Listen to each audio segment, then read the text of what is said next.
seems quite likely that the most consequential city in the entire world, New York City, is preparing to elect an avowed socialist candidate named Zohran Mamdani. And the question that a lot of people are asking themselves is, how did we get here? Many people are evaluating various political and geopolitical and social issues to try to find the answer to this question. But I'm here to tell you the answer to this question is not solely political, it's not solely social, nor is it solely geopolitical, but it is primarily moral. Zohran Mamdani is the result of a breakdown in a moral civic understanding that has been happening for a very, very long time in this country. And the only way we can fix it and we can stop future socialists like him from rising to power is by reasserting the importance of moral education to not only the health of a citizenry, but to the health of all of us as moral agents and as Americans. So in this video, my friends, I'm going to explore his rise to power and influence, and I'm going to go over sort of history of how we've dealt with communism and socialism in this country over the past 70 to 80 years. And I'm going to demonstrate, while it may be better for those of us who love America, those of us who wish to conserve the founding notions of our country, to take a very different pathway in addressing the most vicious enemies of our civilization. But before we get into that, my friends, I hope all of you are doing well. I'm Christian Watts. Thank you so much for being here.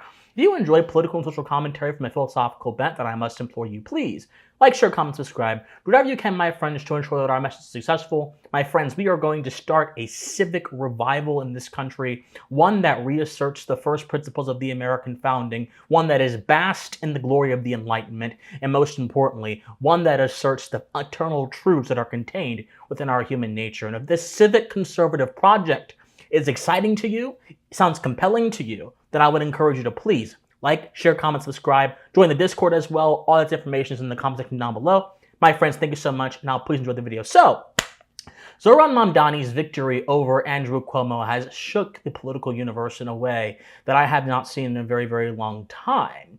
And for those of you who may not be familiar with his positions or his platform, and for those of you who may believe that I'm using the term socialist in a rather panicked way, which it has been most certainly used in political discourse that way, allow me to walk you through very briefly some of Mr. Mamdani's positions.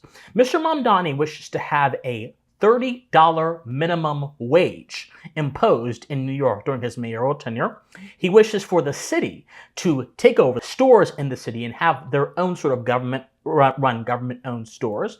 Think about how the old regimes of the old world in the 20th century nationalized industry. He wishes to do that on a much smaller scale. He wishes to use taxation to punish so-called privileged demographics. A lot of people are kind of attacking him and criticizing him rightly over the fact that he wishes to tax white neighborhoods higher than other kinds of neighborhoods. That's been a very big headline. He wishes to centrally plan the gig economy and make gig workers into actually full-time employees, which would ultimately destroy the notion of them being gig workers and subject them to a lot of other regulations that would ultimately, I think, be disadvantageous to them.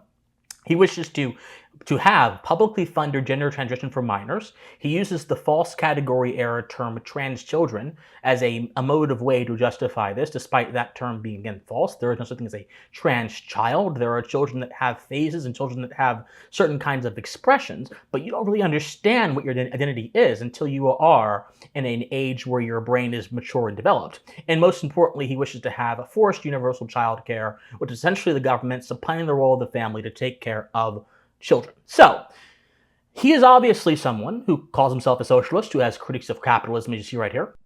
Do you like capitalism? No, I have many critiques of capitalism. And I think ultimately the definition for me of why I call myself a democratic socialist is the words of Dr. King decades ago. He said, call it democracy or call it democratic socialism. There must be a better distribution of wealth. And who has a decidedly rather banal socialist agenda for New York. Now, on the right, there are several explanations as to why this is happening. There's one explanation that says that this is happening because Mamdani, being a relatively new immigrant to America, relatively new naturalized citizen to America, does not have the backdrop of American values that would prevent him, or rather inform his beliefs on things, and therefore we need to take down immigration to net zero in order to stop future Mamdanis from raising.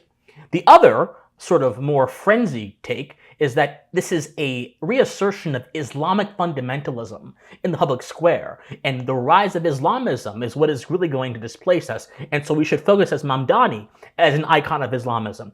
Both of these approaches are incorrect. And it pains me to no end to see people with massive audiences pushing these narratives when they are truly only half true. There's an iota of goodness in all things evil, as Herbert Spencer says. So there's some truth.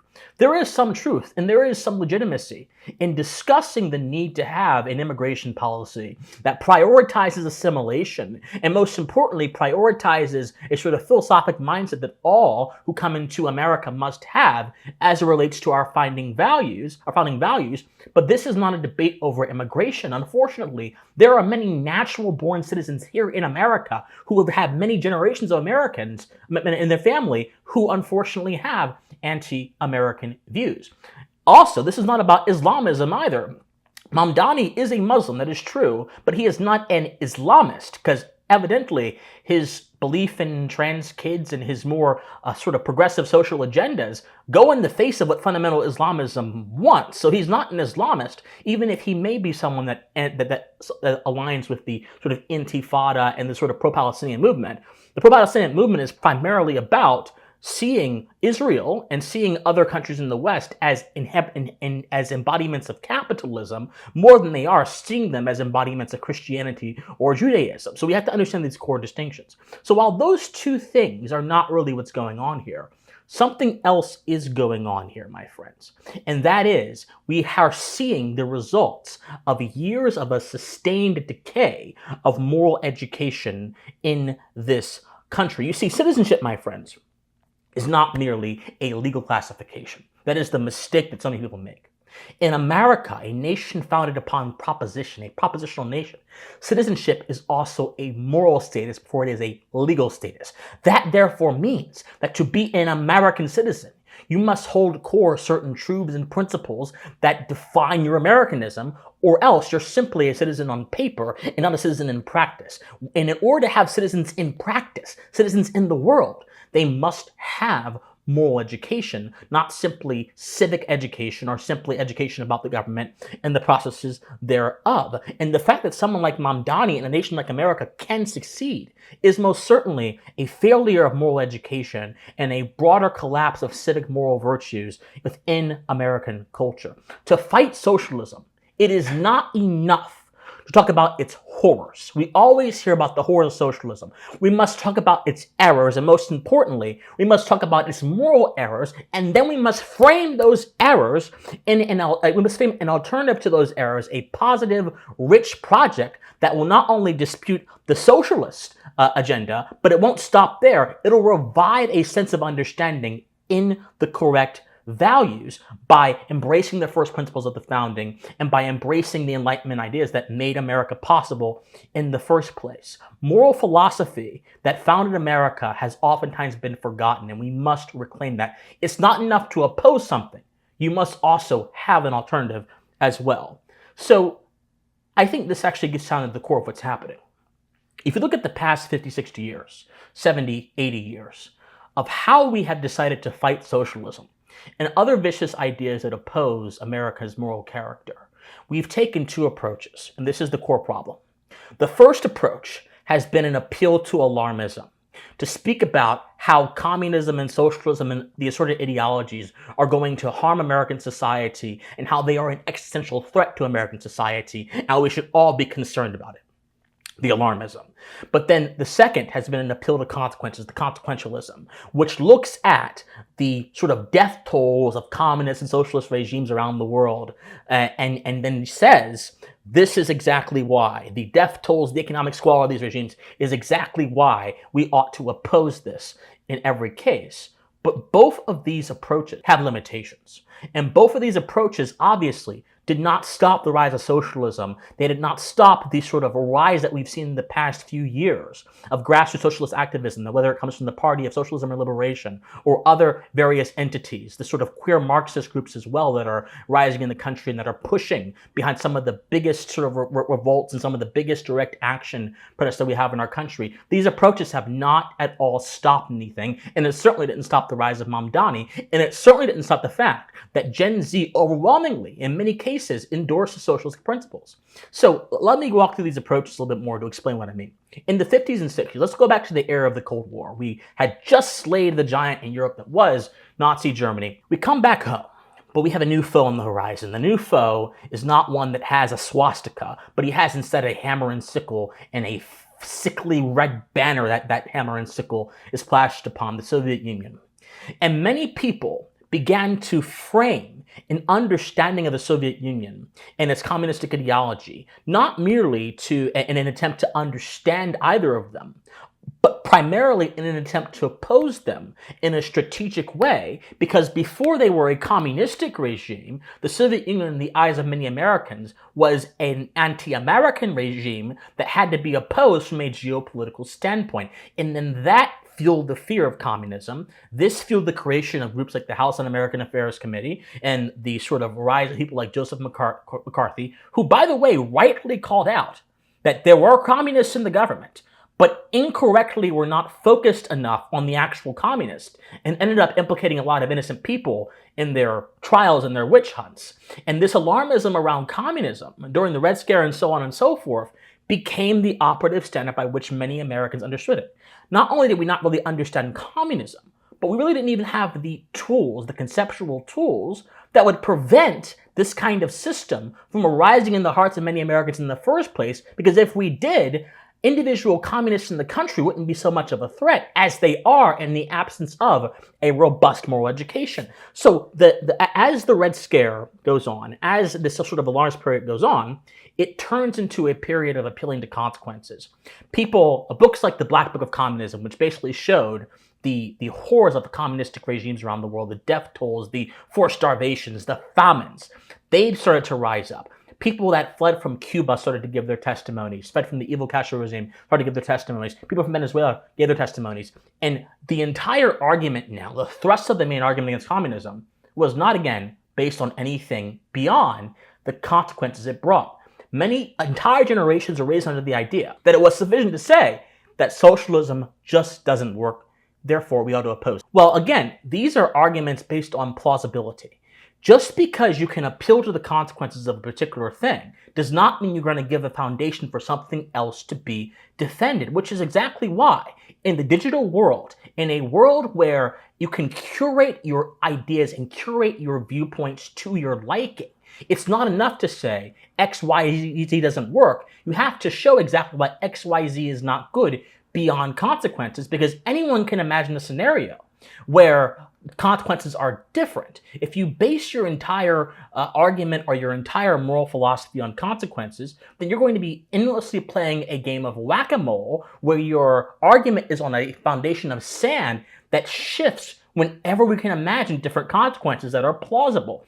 Arguments from plausibility create denials from plausibility, and these denials from plausibility essentially allow bad ideas to have some kind of plausibility to them, some kind of merit to them that does not go unchecked by those who have gotten past the first stage of getting past your critique. That is why we have to focus beyond the arguments that socialism doesn't work, and we have to go towards not only what doesn't work, but what is right. What should we be advocating for? What should we understand? And that's what moral education does, my friends. Moral education goes beyond mere alarmism. It goes beyond consequences. It goes beyond mere plausibility, and it speaks to the heart of the human condition by touting truths that are necessarily so that everyone in society, if they were to be honest with themselves and look beyond their biases, would be able to observe clearly by use of their reason, in which can be then therefore justified as means of how we conduct and understand social order, which will then influence how we conduct and understand political order. The main reason why socialism has such a strong sway over younger people is because it rests primarily on sentiment. When someone like Mamdani says, I'm going to raise the minimum wage, the worker who is working a minimum wage job and is already fed a diet of nihilism and cultural cynicism by so many people in the culture is not going to say, well, what are the moral implications of this? They're going to say, oh my gosh, my life is going to get better, because they consider their own self-interest as being the standard by which they should understand political order, rather than understanding properly that their own self-interest is insufficient in order to assess the rightness and justify something because the limits of the self impose an obligation upon us to look beyond ourselves to understand social relationships. But none of this happens when sentiment is the guide of our minds. When reason is the guide of our minds, and reason is informed by the correct tools, you no longer have to talk about political positions. Sentiment becomes guarded, and those that try to appeal to it will have to get past first a more fuller layer of filtration system, if you want to think about that, that will say, how does this pair against what I know is correct? How does this pair against what I know is justifiable? How is this thing exactly here going to affect X, Y, and Z? Proper moral education effectively provides parameters for sentiments to exist in, and then subordinates those sentiments to general principles which inform our conscience, which inform our reason, and then create a culture that is informed by both of these things. And a culture that is richly informed by an understanding of these things is a culture where socialism and the claims of many socialists are treated not only skeptically, but they are not really able to take root in the way they do now. The reason moral education is the pathway forward is because it preempts any position, and it instead influences our posture towards positions. Anyone can have positions. Anyone can change their positions on any issue. That is true. But our posture towards the world, our posture and way that we see the world, that encompasses positions and is much bigger than any positions and can inform whether the positions that we have in the first place will be correct or will be sensible towards the light of truth, more than if our posture is incorrect. If our positions are incorrect, our posture could still be correct, but if our posture is incorrect, our positions will almost most certainly be incorrect. We must have a better posturing here in this country.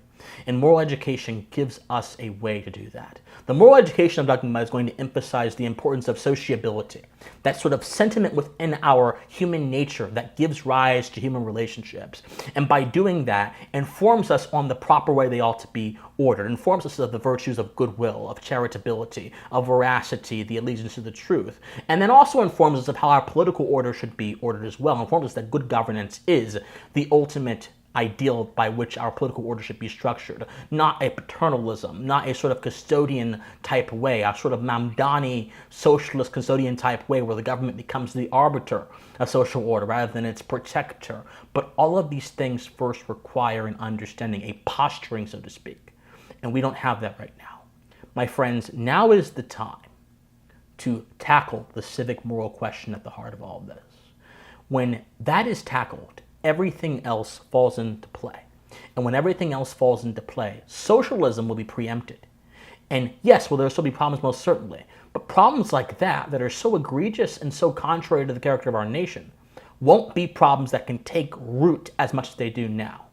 Once the civic moral question is answered, I believe the future to a better American future will also be paved. But that requires all of us to get past our biases, to get past our incorrect posturing, to get past our tendency to own the opponents, and to instead embrace a judicious and a rigorous posture towards the ideas that make a healthy society possible in the first place. And I believe now is the time for that, which is why I encourage all of you, if you wish to be a part of that project, to join what I am calling now the pensive cohort, which I am launching very soon, which will be part of it, doing that in the public sphere in America every single day. And I believe that this kind of stuff is what is going to stop more Mamdanis than anything else. My friends, like, share, comment, subscribe, do whatever you can to ensure that our video is successful. And if you wish to join our Discord as well, and you wish to donate, you wish to comment, do all that kind of stuff, that is going to be all in the comment section down below. My friends, study history, study philosophy, remain more convicted, and please stay pensive.